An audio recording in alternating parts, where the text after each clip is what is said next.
A gente é da nossa conta hoje, ele vai ser um daqueles papos inesquecíveis que vai ficar para a história. Mesmo porque o meu querido convidado de hoje, que vai bater esse papo cabeça aqui com a gente, todo mundo sabe que ele tem posições fortes, né? História, e sabe mais do que ninguém a história desse Brasil. Meu amigo Joaci Góes, seja muito bem-vindo, meu irmão. Prazer muito Prazer grande, meu Paulo. estar aqui. Eu vou começar aqui um pouquinho antes, dizendo um pouquinho que o meu querido amigo Niquiel fez a questão de pegar e colocar, que ele colocou, Paulo, você não pode deixar de falar, mas você já, antes da gente bater o papo, você já disse, Paulo, mais importante do que isso é importante, é a estrutura do Ministério Público.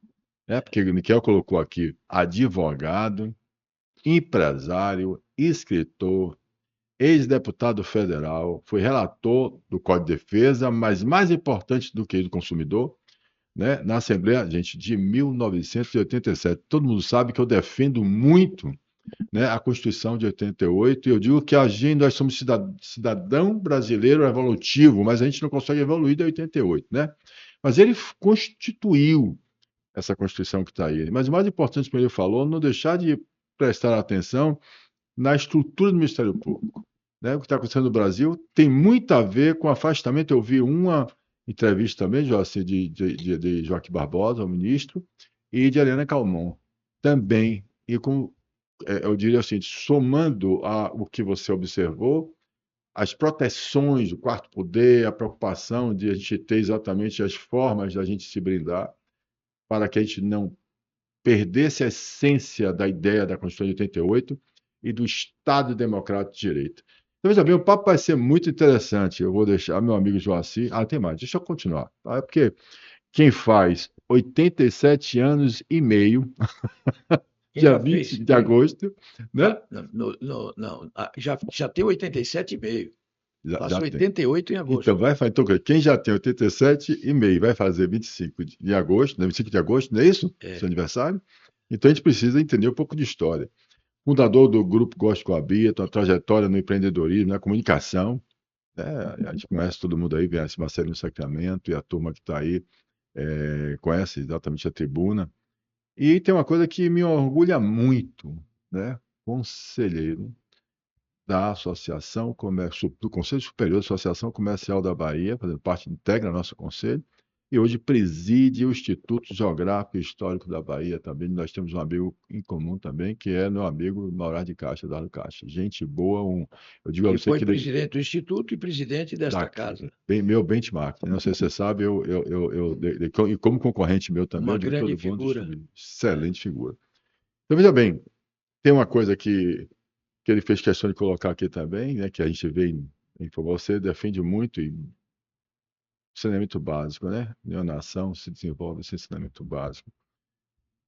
Então, assim, meu amigo, eu acho que aí eu deixo de repente bater o papo aqui para as pessoas ouvirem você, que eu acho que esse é importante para a gente. A gente pode bater um papo. Eu acho que o mais importante aqui, no que tem a ver com a consciência da cidadania, é a gente ter esse momento, né? Eu estou curioso sobre esse momento hoje que você vê, ou seja, essa preocupação sua como deputado federal, como constituinte, todas essas preocupações que você viveu e que você vê hoje no Brasil e com essa força ao mesmo tempo e desmoralização do nosso órgão que deveria nos proteger da segurança jurídica, como o STF, e exatamente o que está acontecendo, como nós vimos, tapas, murros, em uma comissão mista, quando se quebrou o sigilo do filho do presidente. A gente e essa questão é importante para a gente. Ouvir, se você quiser, óbvio, colocar, mas desde esse momento da estrutura do Ministério Público, dá para você fazer uma. Se for esse, será que a gente vai aproveitar melhor? O público vai se interessar mais por essa nossa história? Eu acho que é importante. O que, é que você acha, assim? Mas, sem dúvida alguma, você tocou na ferida. O grande problema brasileiro é de moralidade. E, mais do que nunca, a gente se lembra daquela famosa advertência no discurso de Rui Barbosa em 1914, pouco antes da deflagração da Primeira Guerra Mundial, quando ele defendia a trasladação. dos restos mortais de Dom Pedro II de Portugal para o Brasil, de tanto ver triunfar as injustiças, de tanto ver prosperar a desonra, e por aí lá vai. O homem chega a desanimar-se da virtude, a descrer-se da honra e ter vergonha de ser honesto. Então, o Brasil hoje é, de fato, um país em que a moralidade, a decência e a honestidade deixou completamente de serem valores fundamentais da dignidade humana. A começar do presidente da República, que é um assaltante do erário, comprovado no mais ruidoso processo penal da história da humanidade. E depois aparece, hoje, o nosso presidente supremo, o Luiz Edson Fachin, que, diga-se, em nome da verdade, não conheço nada que o agrave do ponto de vista monetário de ganhar recursos para praticar uma indecência, mas é uma pessoa completamente condicionada pela ideologia. Então, pela ideologia, ele criou aquela jabuticaba monumental, que é uma vergonha de, depois de um processo como aquele, descobrir lá adiante a incompetência de foro. Ou seja, tudo foi anulado porque Sua Excelência concluiu, e diga-se o nome da verdade, o Bolsonaro na presidência aceitou calado porque achava que era uma oportunidade boa para ele derrotar o Lula, porque ele poderia ter protestado. Resultado, a coisa mais elementar do direito é o fórum. Porque até a parte esclarecida diz, eu vou entrar onde? Eu vou entrar onde? Tenho que entrar em tal lugar. E o advogado, quando é chamado, qual é o juízo que vai julgar? Onde é? O advogado da outra parte, vou ver se houve incompetência de foro. O juiz, quando recebe, o juiz de primeiro grau, eu vou verificar se eu sou competente. E por aí lá vai. Depois de um processo passar várias vezes por todas as instâncias, inclusive o Supremo, o sujeito descobre uma impropriedade de foro e todas aquelas comprovadas, né, práticas absurdamente ilegais, monumentais. Acredite no absurdo, aquele funcionário da Petrobras que confessou toda a ladruagem que praticou e devolveu 90 milhões de dólares, se não recebeu, vai receber tudo de volta, porque anularam tudo. Isso é inacreditável. Mas deixa eu lhe fazer uma ponderação dentro da minha, que essa é uma das nossas discussões que eu gostaria de ter, inclusive, né, que eu até liguei para você e disse, assim, eu gostaria de ir até lá naquele seu famoso momento que você dá a oportunidade de tomar um vinho e conversar de uma forma democrática, expressando as opiniões, que você é um democrático e você ouve todo mundo, e você tem essa qualidade que eu já presenciei, de receber em sua casa todo mundo, de todos os níveis, de intelectuais, inclusive políticos também, de poder, né? E é impressionante essa história que você tem, o trânsito que você tem em relação a todos, ou seja, é como se você, quando falasse, ninguém estivesse ali vendo, né, em você uma posição que não fosse fundamentada. Uma tribuna livre. Livre, exatamente. É isso aí que eu enxergo, que eu vejo as pessoas desrespeitarem muito em relação a isso. Pode ser da esquerda, da direita, é interessante isso. Você, se for da direita, você vai bater do mesmo jeito se estiver errado, se for da esquerda, você vai bater do mesmo jeito se estiver errado. Você não está batendo você está defendendo o que você defendeu também na Constituinte quando você foi de 87. Você se posiciona, né, e sem medo, como tem que ser, entende o poder, aí que vem a questão que eu defendo, né? Entendo o poder, ou a fração de poder que um cidadão brasileiro tem, né? E que ele tem o direito de cobrar, ele tem o direito de se manifestar, e ele tem a obrigação de participar. Como a gente não participa, como eu digo, né, a gente não desce nem para as reuniões de condomínio da gente, não participa de nada, mas reclama de tudo. Então, essa é a diferença da que eu chamo da nossa cultura brasileira. O que eu digo é que é cultural. Não é só como eu digo a você, não é só no Congresso que você vê a forma da pessoa querer esconder, abafar a reunião para não ter uma votação, por exemplo, e vai para o tapa com outro, e grande abre a voz, aumenta e quer acabar com a reunião de condomínio, ou quer acabar com a comissão mista, ou quer acabar com aquele momento, ou quer criar uma oportunidade para buscar uma outra instância e anular aquela decisão. E quer esconder, quer fazer, você botar em sigilo absoluto de 100 anos, ou sigilo de cartão, é um absurdo. O que está na Constituição do artigo 37, né, que a gente tem lá, a legalidade, moralidade, que é obrigação dos funcionários públicos, e nossa, né, como cidadão, que não é só a Constituição, nos obriga só a eles, mas a gente também. A gente não pratica, a gente não tem inteligência cidadã, a gente não tem consciência e cidadania, a gente é analfabeto, né, das nossas, exatamente, analfabeto da nossa cidadã. É importante, isso aí é exatamente o que eu trago nisso, né, eu gosto aquelas também que falo sobre isso, que eu digo todo dia, e esse aqui é amadureceria. Hoje nós não temos educação. Você defende muito, assim, o saneamento também, a saúde, como forma, eu vi se você falar em um programa, eu acho que isso já ajudaria também. Não estou fugindo do assunto da política, não. Eu só estou querendo mostrar que a base, eu quero buscar solução. Eu quero dizer o seguinte: a base da população brasileira, ela é o reflexo do que nós botamos em cima. Não é à toa que a gente tem as opções que temos de presidente, não é à toa que a gente tem os nossos deputados, não é à toa que a gente tem a qualidade dos nossos, porque nós temos qualidade, nós não temos qualidade nem na nossa liderança empresarial. Então, eu estou falando como ex-presidente da Associação Comercial da Bahia, eu estou falando como associativista, que acredito nisso, está no meu livro também, como associativismo, como caminho, né, quando eu digo, José, que quem menos precisa de saneamento básico, segurança pública, saúde pública, educação pública, são os que mais podem fazer para melhorar exatamente essa consciência coletiva de cidadania.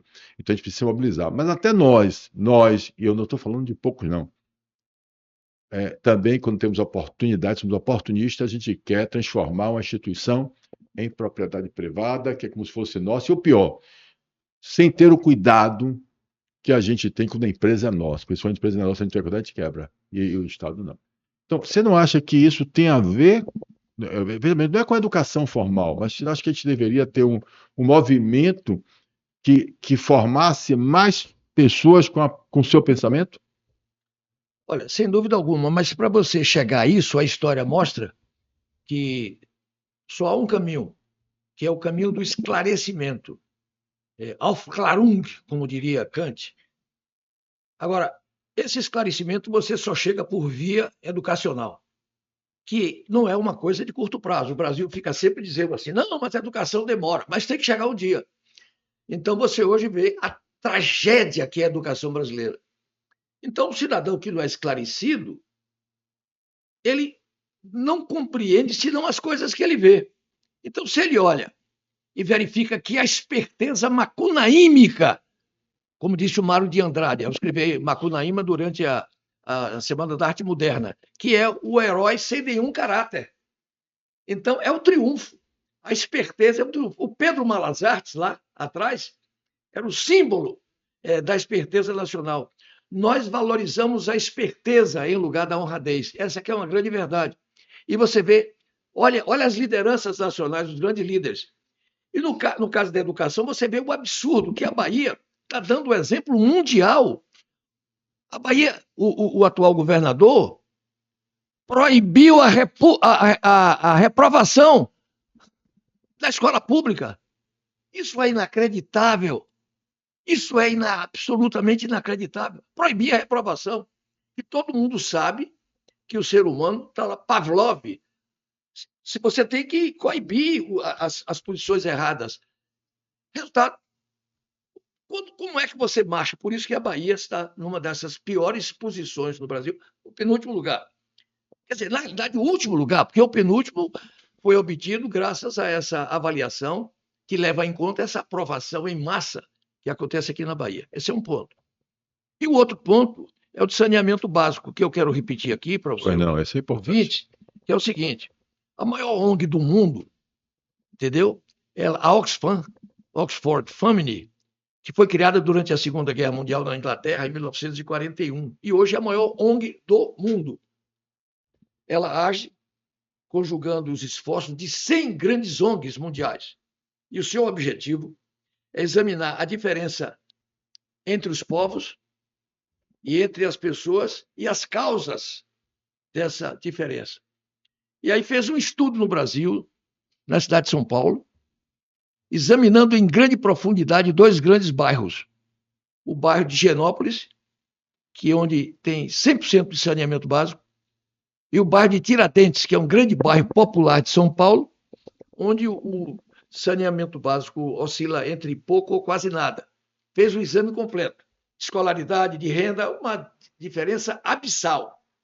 Agora, o resultado final é que, enquanto a longevidade média do habitante de Higienópolis é de 79 anos, a longevidade média do habitante de Tiradentes é de 54 anos de idade. É por isso que a Bahia tem o pior saneamento do Brasil, com 60% da sua população, de 15 milhões de habitantes, 9 milhões, portanto, sem saneamento básico.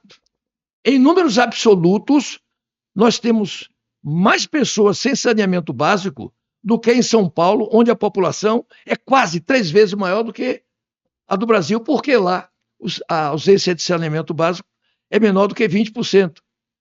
Então, o resultado, ninguém percebe isso. Então, do ponto de vista prático, nós temos uma causa permanente ignorada pelas pessoas, matando continuadamente a prestação 60% da população baiana. E ninguém percebe nada, ninguém diz nada. E um detalhe importante, a marginalidade, que a Bahia também é líder no Brasil, um dos fatores advém da perda completa da autoestima precoce É um assunto importante. das crianças, e aí vamos. Os médicos que estão nos ouvindo, que me corrijam. O desenvolvimento do cérebro, segundo os doutores e segundo as pesquisas, se opera com muito maior velocidade entre o 7º mês de gravidez e os 2 anos de idade da criança. Então, a mãe, quando chega no 7º mês de gravidez, se ela não tem saneamento básico, os males que ela sofre começam a atrofiar o desenvolvimento e o crescimento do número de neurônios no cérebro da criança. E ela, quando nasce, produto da insalubridade, produto da falta de higiene, etc., a criancinha começa a pegar uma série de bactérias e essa coisa toda e tal. Deixa eu fazer uma provocação, então, que é uma dúvida que eu estou tendo. Essa pergunta é uma pergunta que eu faço para mim. Faço para mim e não tenho uma resposta ainda, mas eu tenho me provocado muito e tenho tido muito cuidado em falar sobre isso ainda, porque eu estou defendendo, todos sabem, né, o Estado Democrático de Direito através da consciência cidadã participativa transformadora, ou seja, através do desenvolvimento de consciência. Mas eu tenho me decepcionado muito, não desistido. Me decepcionado é que a idade leva a gente a algumas crenças que a gente tinha, como, por exemplo, você às vezes se baseia, né, no seu caráter, na sua personalidade, na forma como você agiria, como espelho do que o próximo agiria com você, né? Se você é uma pessoa honesta, direita, correta, que tem moral, que tem ética, você não acha, né, que a pessoa do lado de lá vai ser né, tão imoral, tão mau caráter, né? Eu diria assim. Mas eu chego às vezes a pensar o seguinte: quando você vê as torcidas de futebol, o fanatismo, e eu comecei já sei até estudar um pouquinho o que eu chamo de psicologia de massa, né? Até em alguns livros que eu fiz, das minhas apresentações que eu faço também, eu mostro lá por que os caras matavam, né? Hitler mandava matar, exterminar, e os caras iam lá e matavam. Por que que as pessoas acreditavam e acreditam em certas coisas e tal? Eu comecei a verificar, e aí vem aquela questão que você pode até me corrigir, que você sabe mais do que eu, que acho que foi Sócrates que dizia que a democracia ela seria arriscada, veja, antes de Cristo, né? Estou errado? Claro. Porque se ela fosse manipulada por um demagogo, por um falacioso, ou por uma pessoa que movesse com a emoção da maioria, como ela não teria, ela se chamava de virtude, ela poderia voltar e escolher coisas contra ela própria. E nós estamos em 2026, e a gente vê uma grande massa da população brasileira, mundial, eu diria até mundial, porque a gente vê isso não é só no Brasil, a gente vê isso no mundo todo.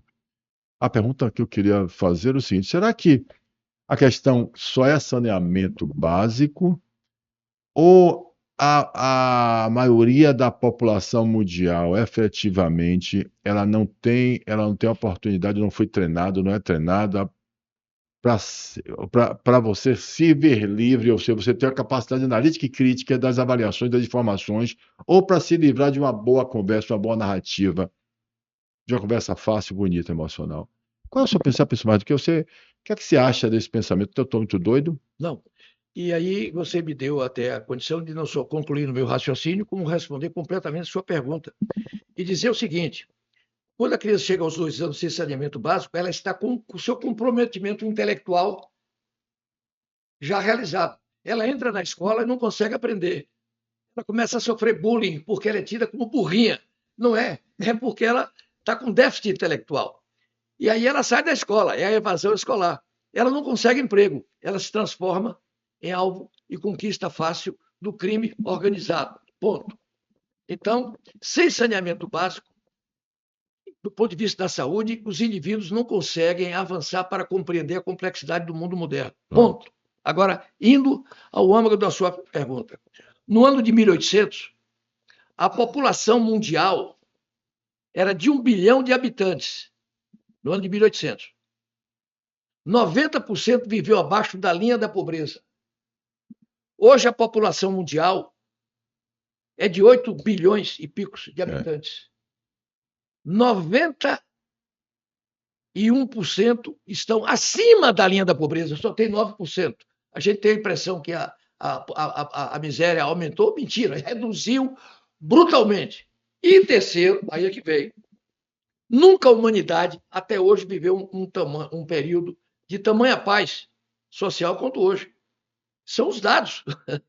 Quer dizer, com todas essas guerras, com esse medo que a gente tem da Terceira Guerra Mundial, que você acha que não vai existir, né? Mas essa guerrinha, você vê, comparado com a Guerra Mundial, a primeira morreram 30 milhões de habitantes, a segunda 40 milhões de habitantes, e entre as duas guerras, a Guerra do Pacífico matou 40 milhões de habitantes também, que pouca gente fala disso. Pouca gente fala disso. Né? Não foi essa Guerra do Pacífico? A Guerra do Pacífico, que o Japão e a China e tal, aquele período, né? Que não teve nada a ver com a Segunda Guerra Mundial. Entendi. Bom, então o que é que ocorre? Você tem essas guerras. A guerra da Ucrânia, até teve uma pessoa que, no momento de mau gosto, disse: mas que guerrinha de nada que não mata ninguém? Estatisticamente, ela estava até certa. Claro que quando morrem 1.000 pessoas é uma barbaridade, mas nós estamos falando dos grandes números. A maior dessas guerras, 8 guerras, 6 das quais o Trump conseguiu acabar. Você tem em vigor a guerra lá da Ucrânia, que é a maior delas, né? E outras menores na África que você não vê. Então, o que ocorre? Essa da Ucrânia, que já fez 4 anos agora, ela, não sei, mas vamos admitir que ela já tinha matado 200 mil pessoas. Mas a Segunda Guerra Mundial, que demorou 6 anos, matou 40 milhões de pessoas. Quer dizer, nós estamos vendo uma barbaridade. Quando a população do mundo era metade de hoje. Então, você pode dizer que mesmo com essas guerras, isso não se altera do ponto de vista da paz. A humanidade tem avançado, sim, para melhorar o seu padrão de convivência. Essa aqui é uma grande verdade. Mas você acha que a humanidade, mesmo melhorando, para que a gente entenda, estou fazendo uma relação de um pacto. Sim. O que eu estou fazendo na relação? Pacto Constitucional, que você participou, Constituição de 88, nós estamos em 2026. Sim. Como eu lhe falei, um exemplo claro é quando aparece em 2015 as ODS, ESG, o Pacto Global, e começa todo mundo a falar nisso, né? E quando você vai ver, como a gente mostrou aqui, todas elas já tinham sido previstas constitucionalmente como norma de convivência, como pacto social, e não como um pacto internacional, como se fosse novidade. Mas a gente tem, por exemplo, 10 anos, nós acabaríamos com o analfabetismo.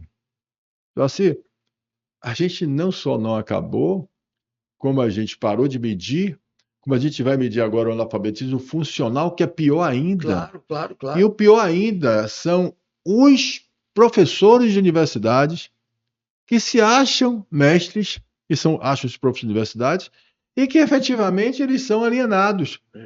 Eles são tomados e não deixa com que as pessoas aprendam, ou seja, eles foram preparados para redirecionar para uma atividade política, né? E quando você vê as nossas universidades, eu fiz direito, é bom, só para a gente entender, com os meus 19, 20 anos na Federal.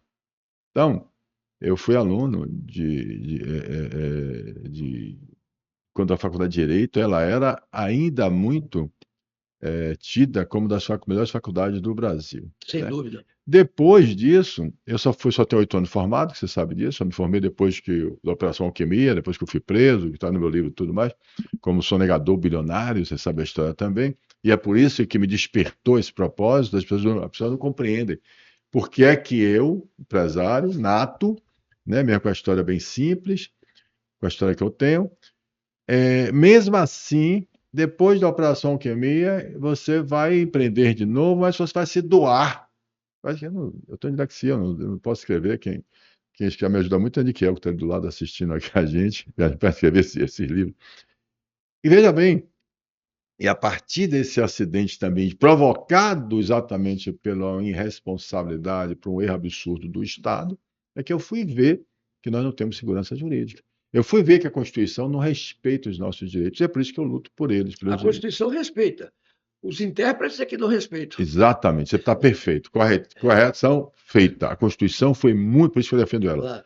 Não, eu não precisei dizer isso na faculdade. O que eu quis dizer foi que quando eu cheguei na faculdade agora, aos meus 54 anos, 56 anos, 58 anos, eu comecei a discutir com os meus professores, e se alguns deles estiverem assistindo vai lembrar disso, quando eu dizia exatamente isso. Não, professor, não ensine isso aqui não, porque a realidade é outra. O que aconteceu comigo está aqui, isso não existe. Não existe. E nós estamos vendo isso acontecer também hoje no Brasil. De No maneira Supremo. escandalosa. Escandalosa. A Constituição não é rasgada, não. Ela é atropelada de respeito. Mas o brasileiro é que vem para o link que eu quero fazer. Nós não temos reação nenhuma. Nenhuma. Ou seja, eu estou falando de você, pelo amor de Deus. Você é o contrário. A gente às vezes fica preocupado com a fala de Zócigós e com a fala de. Já acham, eu imagino, no nível lá embaixo, já acham que eu falo muito, que eu coloco as posições só porque eu falo de cidadania, só porque eu falo, defendo consciência cidadã. Absurdo trazer cidadã. Eu já falo muito. Mas eu falo muito porque está errado. Eu falo muito, como você fala também, é isso que eu quero colocar, a não reação. Eu estou falando da nossa. A forma como a gente fica, talvez se julgando. Não sei se você está conseguindo. A gente fica achando que. Ou não enxerga os nossos desvios morais, éticos e a nossa corrupção, né?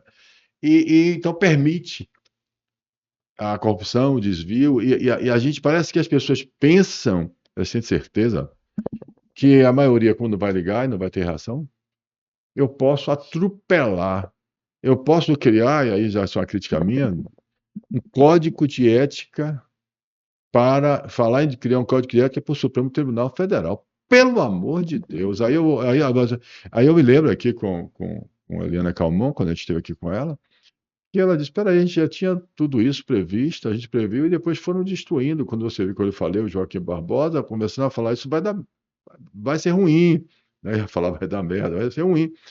E a gente está vendo tudo acontecendo, é só que a gente não tem uma reação. Não sei se você está entendendo, a gente não consegue organizar. Claro. Olha, Immanuel Kant, um alemão que nasceu em Königsberg, nasceu, viveu e morreu sem se afastar mais do que 160 quilômetros do local onde ele nasceu. Um grande pensador.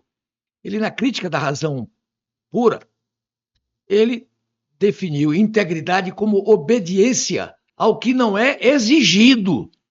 Porque você, um juiz, tem uma conduta porque a lei permite ou não permite, é muito pouco. Isso é exigido para o cidadão comum.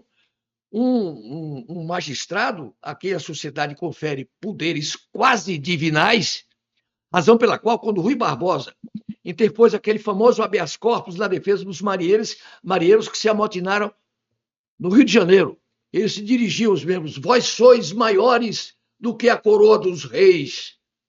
E eu considero o juiz uma entidade. Eu considero o juiz não como médico, como um advogado. Eu até hoje considero o juiz, talvez, porque eu nasci numa fazenda, e quando o juiz ia visitar a fazenda, meu pai estava lá, papai botava a gente fora da casa para ficar lá perto das árvores, lá, etc., para poder não conspurcar a presença do juiz, e eu continuo tendo essa imagem do juiz. Imagine um membro da Suprema Corte, Exatamente. de quem a Constituição exige notório saber jurídico e reputação ilibada. Por isso que Álvaro Dias, o governador, quando interpelou no Senado o Toffoli, disse que ele deveria ter notória ignorância jurídica, porque perdeu 2 concursos para juiz. Bom, ele que hoje não tem condições de continuar no Supremo. A Suprema Corte, que está com 82% de rejeição da sociedade brasileira, vai chegar a 82%. Vai chegar a 100% se os dois não preferirem, ele e o Alexandre de Moraes, a renunciarem antes de serem defenestrados por um inevitável impeachment que ocorrerá com essa eleição para o Senado que vem aí. Agora, dizem que já chegaram no negócio do Taiaiá, e que ele vendeu uma parte da sociedade dele, a empresa da qual ele tem uma parte que vendeu por 38 milhões de reais, o capital é de 150 reais. Eu estou falando de 150 reais, não estou falando de 150 mil reais, não. 150 reais que é o preço capital social da empresa. De uma dose de uísque num restaurante caro. Entendi. Está lá. Bom, 1, 2. O crime do Alexandre de Moraes é muito maior, porque ele usou a mulher como laranja para receber 129 milhões e 600 o inocente, mais inocente nessa história, por incrível que pareça, é o Daniel Vorcaro, que da cura terminou quebrando. Como é que pode pagar? Só num contrato de assistência jurídica. Nunca ninguém ouviu falar isso no Brasil. Mas espera, só para poder... Peraí. Eu até... Mas você dizer que... É o mais inocente, não estou dizendo que ele é inocente, não. Não estou dizendo que é inocente, não. É o mesmo culpado, não. Porque aí até eu não, poxa vida bem. Não estou dizendo que ele seja inocente, não. Eu estou dizendo que é o menos, desculpa a expressão, é o menos culpado. Tá bom. Entendeu? Então, esse complexo aí faz parte integrante do crime organizado do país. Isso é parte integrante. E na base do qual, sabe quem é que está? O Lula. É só você olhar as datas em que ele recebeu o Daniel Vorcaro em 2024 e verificar as datas de Manteiga com assessoria, Lewandowski e o contrato com a esposa do Alexandre de Moraes. E outros que a gente não sabe ainda, e a compra do material, e etc, etc.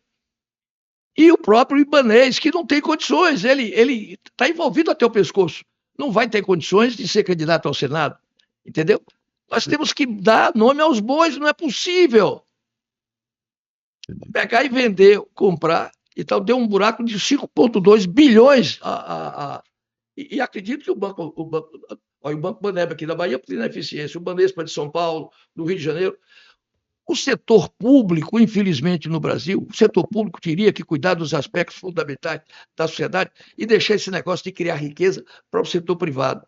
Isso aí ainda são sequelas remanescentes daquela visão equivocada de que o marxismo pode conduzir a algum tipo de prosperidade. Está provado no mundo inteiro que o marxismo é sinônimo de condução à pobreza, quando não conduz à miséria e ao morticínio mais brutal, como os 68 milhões com Mao Tse-tung na China e 59 milhões na União Soviética com Stalin. Deixa eu colocar para você uma solução. Inquestionavelmente, nós estamos vivendo uma crise das nossas instituições, dos 3 poderes. Completamente. Que eu, dos meus 67, também, como 60 faço agora, estou mais perto que você, vivi, conheci e estudei.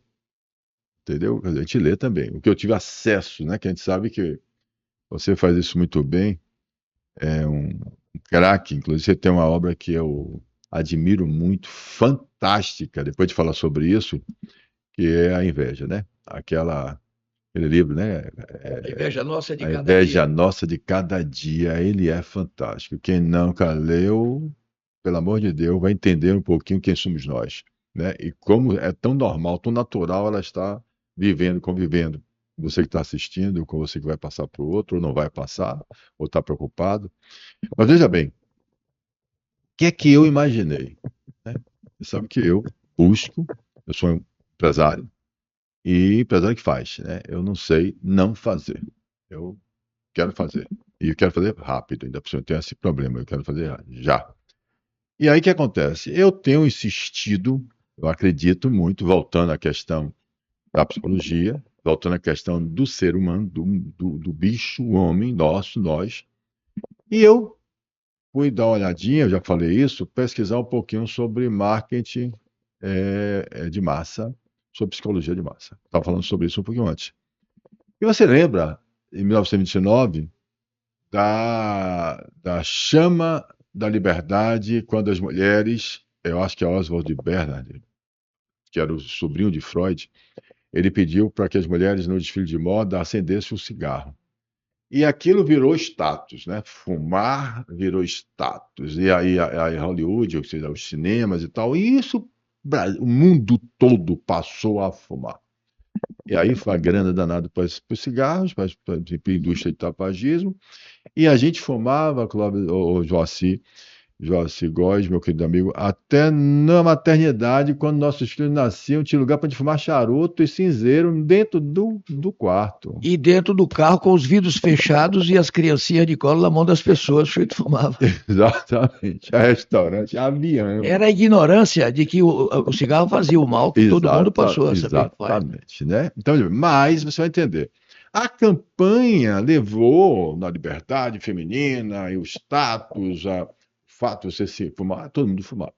Mas nós fizemos uma campanha contra o tabagismo, e essa campanha massiva, repetitiva, e faz dar câncer, e perde o tesão, e potência sexual, desculpa, e tal. E a gente não Mas me dê fuma licença mais. aqui, eu não posso deixar de dar essa informação. E os membros antigos, muitos deles ainda vivos, do Rotary Clube da Bahia, de que eu fui parte, né? Quando o Zé Silveira fez uma palestra lá, eu, que tinha convidado o Zé Silveira, ele também fazia parte. Peguei o microfone e fiz um anúncio e transformei. Estou dizendo aqui no seu programa Tá. para você mandar checar. Walter Pinheiro, que está nos ouvindo, Marcelo sabe. Walter Pinheiro, abração, A Marcelo. Tribuna da Bahia foi o primeiro jornal da imprensa leiga do mundo a recusar anúncio de cigarro. Oh. Parabéns, isso é importante, é história. Por isso que Joaci Góes é história viva, atuante, e nos brinda com essas informações, esses contatos, e muito importante. Eu fico muito feliz aqui na Associação Comercial também, Bicentenária, que a gente digitalizou toda a história que está aí na nossa biblioteca, como você tem lá no Instituto Geográfico. Impressionante quando você vai buscar qualquer ação desse tipo, por exemplo, e tem uma reunião, que teve uma reunião aqui, e o pessoal falou, e quem fez, quem falou, é espetáculo, a gente explora muito pouco isso. A gente podia até valorizar mais isso. Então, o Instituto Geográfico, uma associação com esses acervos que a gente tem, para trazer mais essas histórias, que é impressionante, é espetacular. E você faz isso todos os discursos. Aliás, como diz você, já devia ser, né, como deputado estadual, ter o crachá, né? Como é? Lidarem por mérito, porque todo discurso você está lá. Todo discurso você está na Câmara, ou vereadores, ou deputados e tal, falando e discussão. Aliás, sobre esse negócio de ser deputado sem ter mandato, eu requeri, num discurso que fiz aqui na Assembleia Legislativa, eu nunca fui deputado estadual, mas era Adolfo Menezes lá, Foi, eu estava. presidente, eu requeri o diploma de deputado, porque pelo número de vezes que eu já falei lá. Eu presenciei isso, estou repetindo o que eu vi esse dia. Você chegou lá e disse, Adolfo, eu quero meu diploma porque eu falo aqui. Mas vamos lá. Então, qual é a ideia? A ideia é que se as confederações, isso a gente aprovou no nosso Conselho Superior da Associação Comercial da Bahia, você viu, você estava lá, a ideia da gente fazer essa campanha para que a CNI, CNA, CNC, CNT, CACB, essas 5 confederações, ela assumisse uma campanha de massa, já tem dinheiro, Sistema S, já tem verba, já tem grandes profissionais na área de marketing dele, já existem e já fazem campanha, como o agro é top, agro é isso, agro a gente já viu falar. Se a gente direcionasse isso para, por exemplo, como eu falei, uma campanha de autoestima cidadã produtiva. Jaci, nós temos mais de 16 milhões de associados nessas 5 confederações. 2 milhões na CACB, 7 milhões na CNA, da CNC, 5 milhões e meio na CNA, 1 milhão e 300 mil na CNI, 500 e poucos mil na CNT. Esses associados também, pegando o seu telefone, dizendo o futuro do Brasil é da nossa conta e ele começa agora. Nesse momento, a ideia é simples, barata, mas ela faz o sentimento de unidade, de pertencimento. Se nós fôssemos a Igreja Universal do Reino de Deus, ou qualquer uma religião da parte religiosa adventista, o tamanho da bancada no Congresso Nacional, a gente já viu o resultado. Imagine se nós tivéssemos voz única, nós tivéssemos pauta estruturante, pauta de nação, com alinhamento dessas 5 confederações, de cima para baixo, e depois, quando chegasse nesses 16 milhões de associados, esses associados passassem para os seus funcionários, para as suas famílias, para os seus fornecedores, para aqueles que não são a sociedade. O futuro do Brasil é da nossa conta. O Brasil é do futuro, tem anos que eu escuto isso. E ele começa agora, quer dizer, eu estou preocupado com agora. Vamos levantar, vamos nos preocupar. Não é possível que a gente ache normal o que está acontecendo no nosso país. Então, essa campanha é uma campanha que eu acredito que ela vai fazer com que a gente desperte que tem uma união, desperte que essa fragmentação, a indústria quer fazer sua campanha para brigar sobre, por exemplo, que fez uma campanha linda também arrumada, sobre a questão do custo do Brasil. O agro quer defender o agro. Tudo bem, a gente vai para as nossas frentes parlamentares em Brasília, que tem várias frentes parlamentares, CNC tem uma, o Instituto do Brasil tem outra, a Frente Parlamentar do Empreendedorismo é outra, e importantes frentes parlamentares, porque eu participo, eu vou lá, eu estou lá junto com eles. Mas a gente, você vê que precisa também essa união, mesmo tendo os mesmos deputados federais, os mesmos senadores, participando de várias delas. E veja só, você sabe disso? Você achou ruim essa ideia? Não, ao contrário. E ninguém no Brasil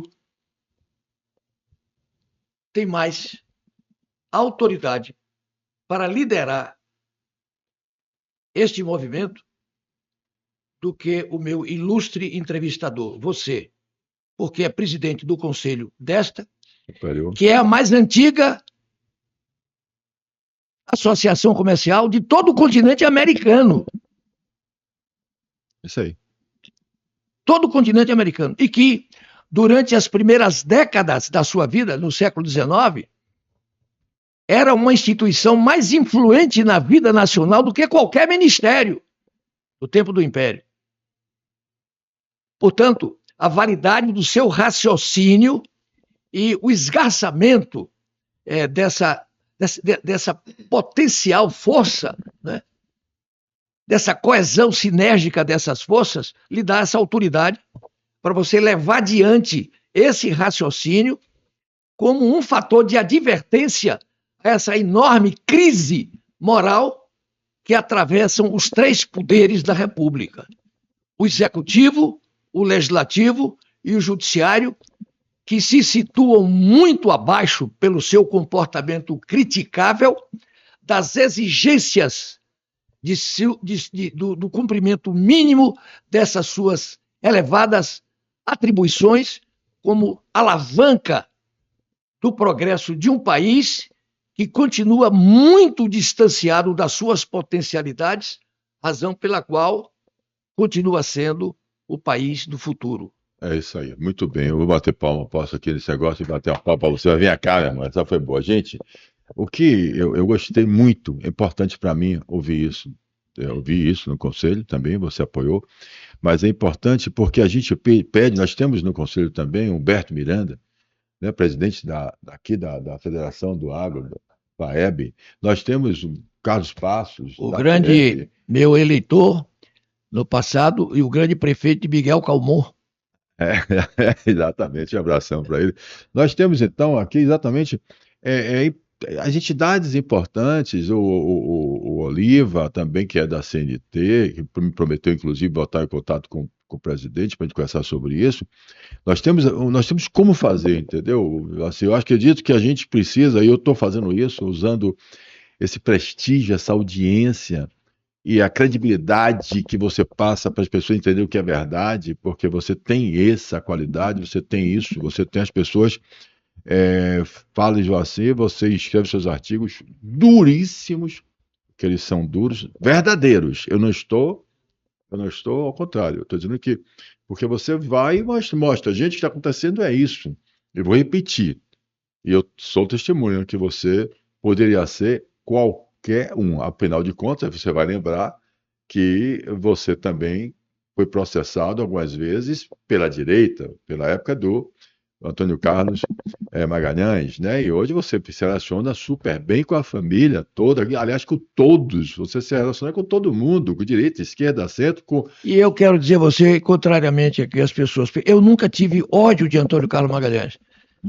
Como eu dizia a ele o seguinte, olha, se eu tenho uma lavoura e eu boto inseticida nessa lavoura, não é porque eu tenha ódio dos insetos, acho até que eles têm o direito de viver, mas está impedindo a prosperidade. Então eu não tenho, Antônio Carlos. Mandava dizer ele, ódio de você. Acho apenas, quero dizer a você que aqui na Bahia tem um cara que é capaz de enfrentá-lo, era só isso. Então, exatamente, qual é a ideia? Exatamente, mas se você tem essa autenticidade, e falar, e a história, né, que dá isso. E aí um detalhe interessante, já que eu estou no seu programa, Barbosa Romeu, que foi vice dele, era muito meu amigo e ficava o tempo todo mediando e tal. E Jefferson, meu irmão também, que Antônio Carlos ligava para ele, Jefferson e tal, seu irmão, não sei o quê, Jefferson falava comigo e tal. E eu dizia aos dois, tanto a Jefferson quanto a Barbosa Romeu, diga Antônio Carlos, que enquanto que ele propunha fazer as pazes e tal, porque a gente no passado foi amigo, que quando ele deixar o poder, perder o poder, eu faço as pazes com ele. Mas não fica bem para mim fazer as pazes com ele enquanto ele estiver no poder. Como ele morreu no poder, então eu não fiz as pazes por isso. Então, gente, vocês vão entender, quando estiverem no poder, vocês têm que fazer a coisa certa.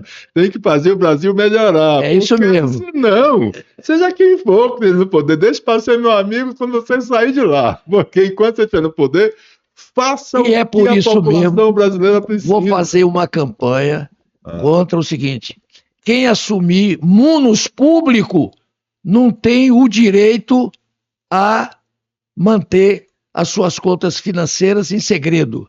Isso aí é para o cidadão comum. O cara que vai exercer uma função pública, concordo, entendeu? Concordo. Ele escolhe, se ele quer ficar lá, ele vai, mas ele não pode. Se você vai, tem que transparência estar lá na Constituição. Total, transparência total. Exatamente. Não é? Transparência, legalidade, pessoalidade, são as coisas que estão na Constituição, não se pensaram à toa, não se chegou. O cara te pega a Constituição dos Estados Unidos, a da França. Ou seja, vamos respeitar a Constituição. A Constituição, tá aqui, tudo que a gente fala dela aparece. Parece que é de propósito, Murilo, que você vai fazer isso aí, né? Então veja bem, meu amigo, para a gente poder tocar o barco, eu sei que você gosta de uma boa conversa, eu me lembro muito bem que nós tivemos um momento espetacular, né? Nós estávamos em um encontro, um evento bacana, aniversário de um amigo comum, e aí que eu conversei com você, ele contou uma história que você ria muito. Não, aí aquela sua história daquela, que a gente se conhecia, sabia que você estava lá, mas eu nunca tinha sentado para conversar com você. E o resultado é que eu contraí uma sequência de dores musculares no abdômen de tanto rir, que eu nunca vi. Mas você gostou muito das histórias, foi que você gostou mais, foi da minha sogra, não foi? Foi aquela piada. Acho que foi da sogra, quando a minha sogra foi fazer exame, e que foi perto da Dia das Mães que roubaram. E a sua simpática mulher, eu não sei, você o que é que ela gosta mais, se é o marido exemplar, se é o provedor exemplar, ou se é de fato o humorista exemplar. Eu acho que é o conjunto, quando você tem muitos anos assim, junto é um conjunto. Já assim, meu amigo, deixa eu ver o que é que eu poderia explorar mais você. Sabe que eu estou querendo explorar você. Eu quero explorar isso aqui Será que um é prazer. importante, Será um né? prazer. No bom Será um sentido. prazer. E essa é a ideia. Eu acho que a gente já tem as informações suficientes para a gente ter uma próxima. Ficamos aqui com alguns compromissos, assim, que é importante, como, por exemplo, por mim, né, ver a questão da ideia das histórias que a gente tem nas duas, né, no Instituto Geográfico e aqui na associação, com essas histórias que a gente tem, talvez resgatar um pouquinho. O que é que você acha de fazer os encontros? Estou pensando aqui alto. Os encontros de trazer as pessoas que ainda estão com saúde vivas, capazes de trazer um pouco de história Isso é da fundamental. Isso associação é comercial. fundamental. É fundamental. E aqui, sim, só para voltar um pouquinho aqui atrás, lembrar que nesse momento nós temos o Ricardo Alban, Sim, presidente da Confederação Nacional das Exatamente. Indústrias. Nós temos lá o nosso João Martins, o corajoso, vibrante e tal da agricultura, que é o líder do setor mais dinâmico, chamado, por alguns ideólogos empedernidos, como o setor fascista da sociedade.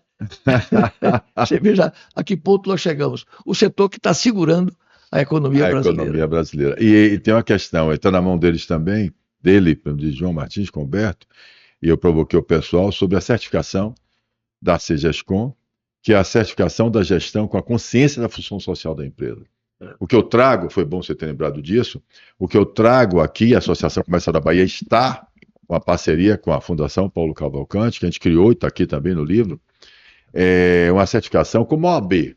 Ora, a OAB, ela tem a obrigação de defender as prerrogativas do advogado.